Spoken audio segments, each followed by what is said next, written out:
Okay, the second thing that stood out to me in Matthew 1 that I'm going to talk about for now. Maybe I'll go back and talk about other things. But the second thing that stood out to me was another piece of women being mentioned in the genealogy of Jesus, and that is that Bathsheba is not listed by name. There are four women listed in the genealogy of Jesus. You have Tamar, Rahab, Ruth, and then Bathsheba, but Bathsheba is not listed by name. She is Uriah's wife. And I find it interesting that the other three women were listed by name. Bathsheba was not.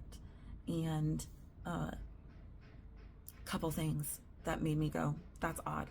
And I haven't done any research around this because I want everybody to feel like you don't have to be this great scholar or theologian or have gone to Bible school in order to read the Bible and start putting pieces together and start studying and understanding. So this is me just coming with my first round of gleanings.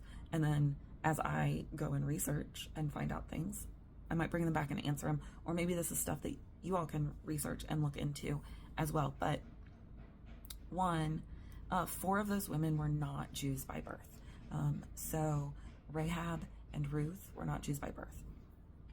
The other thing is that Bathsheba was listed as the wife of her dead husband, who was murdered by David to try and cover up the fact he had an affair. So what makes this interesting to me is that these other women did things that we would all consider questionable and potentially, if not 100%, in the sin category. So Tamar's story is definitely interesting and questionable, but there was integrity in that as well. So she's listed by name. Rahab was a prostitute, so definitely questionable starting point, and yet she's listed by name because she did something honorable. Ruth was a Moabite, so they believed in God, but they weren't part of God's chosen people. In general, they believed in God. I don't know if there were other God, but they believed in other gods as well, or if they believed in the God, but just weren't part of Israel and God's chosen people. But she was an outsider, and she did an honorable thing by standing by her mother-in-law, even when she had the choice of taking an easier path. So three women that did honorable things.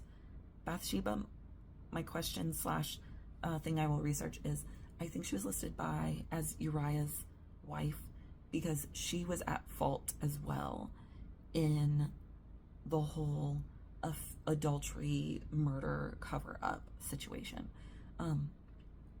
Growing up, there was a lot of talk about how David was at fault.